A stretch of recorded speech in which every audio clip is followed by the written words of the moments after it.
Hello guys, welcome back to my YouTube channel niwankahadia. Ti pila yoi bangala bu hang ne namar bangan don tiar ki babiang than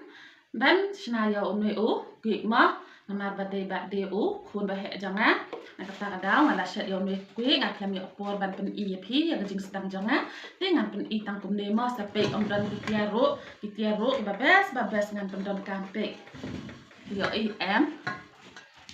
ngan ot shwa ya umne u ki umne ma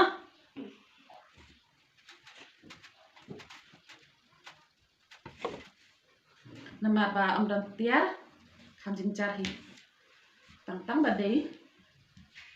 quick ban yo ban kmen ni ki khun ti kam biang kum ne ro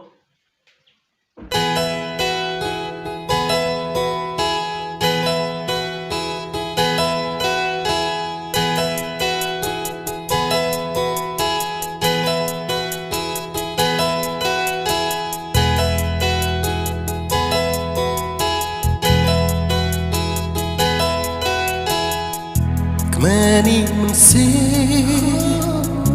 is yao yong a hawa em ma kan ni chiru wa pa kat menu ma a u po kisni kam wa thang sekya u yo aki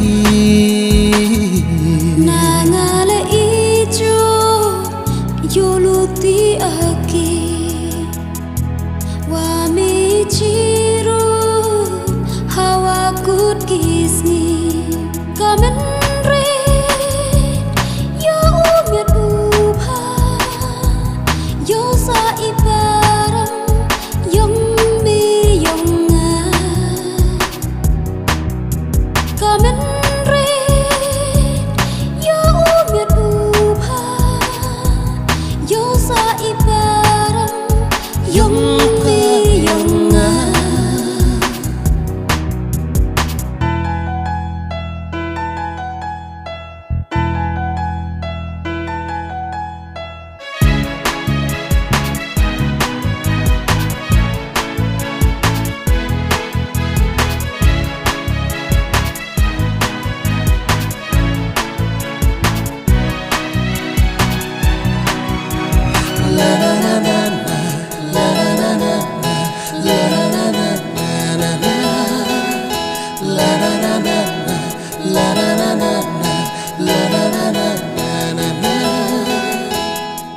Dekiku lar yang pa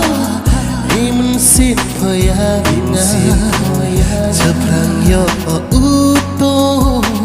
dei miat ibha umpe ladeki che waka luti nei bha yong pa bei pi bạn đi là jong sna ke gru ya la jong se pe mo kum no no quick ba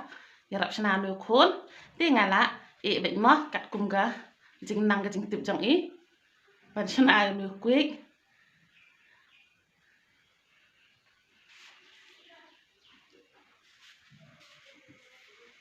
ngala de mo ban sna yo no u kik bạn điều khun jang nga saya kamen mo kum no pi tin na ya jot mo ngam dei ka ba la experience ha ban sna ki ti kum ba nga ong tang ban yo ban pat kmen kene ga dei ka do sier mo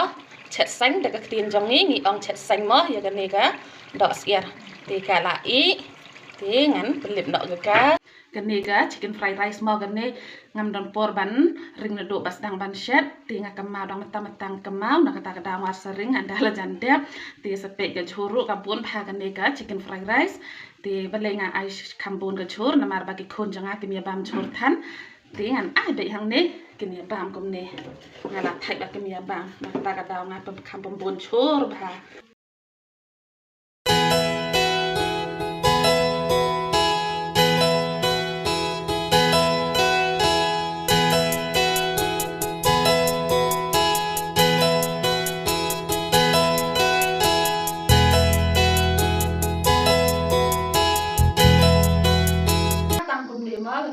jing bam tang ga